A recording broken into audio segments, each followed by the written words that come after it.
Live action role play. That's what it is. Yeah. Larping is slurping while leaping. So you larp up your drink as you leap through the forest.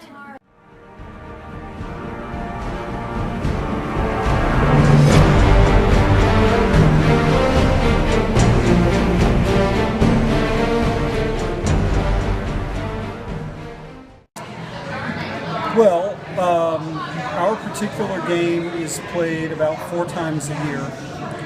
We run a weekend-long event, and really, given the amount of preparation that has to go into a single event, that's about all we could muster. I was part of an improvisational comedy troupe, and one of the guys in the troupe kept having these weekends where he couldn't do shows because he was going to Atlanta for an acting gig. And after rehearsal one day, a couple of the other guys and I were going to go play Dungeons and Dragons. And when we told him that, he's like, "You all are into role-playing? Well, let me tell you what I do during these acting gigs." And he explained to us what LARPing was and how he went to Atlanta to do that. Brought a rule book the next week, and then we got together, created characters, and the next time he went down to Atlanta, we went with him. There's what I've spent, and there's what my wife knows I've spent. I've got a good $400 in the game that's off the books completely. I sold about 100 issues of The Walking Dead and put that money into the LARP. I've spent another $600 that my wife knows about on food expenses to feed people in the game that have not been reimbursed. And then I've got maybe another $500 tied up in the investment in the game. You get a lot of bumps and bruises and things like that during the games. There was one year we were actually hosting an event over Derby weekend, and the first night, this is when I was on the other side, when I was one of the owners of the game, and I was playing a creature that was pretty impossible to kill, but I was chasing down a player, and it was raining and it was wet, and I got wrapped up in my costume and took a fall and broke my finger. So we splinted it that night on site, and then the next day I went into the doctor, and it was the one doctor that they could get to work on Derby Day in Pine Grove, Kentucky, or in Radcliffe, Kentucky, so there wasn't a lot there.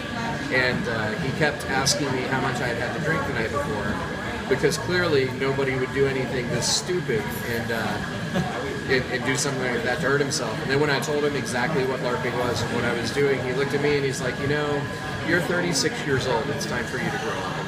So that was a fun and exciting day. But Which might have hurt more than the broken finger. Yeah. A big taboo, just character-wise, is that you come into this game as a first-level character, so clearly you're not powerful. Don't go around telling everyone, "I am Og the Destroyer, I'm going to do it." You know, you don't do anything like that because you can't. It's your average spell packet. It's usually just like a piece of fabric, like a quilting square filled with like birdseed and a rubber band. And whenever you cast a spell at some sort of monster or whatnot, you need something to represent that spell. So you'll see people carrying these around on their knuckles like this throughout the whole game. When I made myself these, basically they're bracers they put on your arm. I don't know if I can get it like that. They tie up and whatnot. And I wanted something that looked good for my costume and that also was practical. Get it off.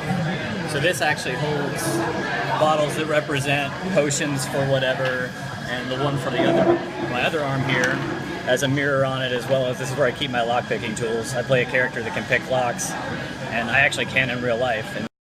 Warning. Please do not attempt to perform any of the stunts or activities in this documentary, as they are dangerous and could lead to serious injury. Video submissions of any kind are not accepted by AHS or the producers.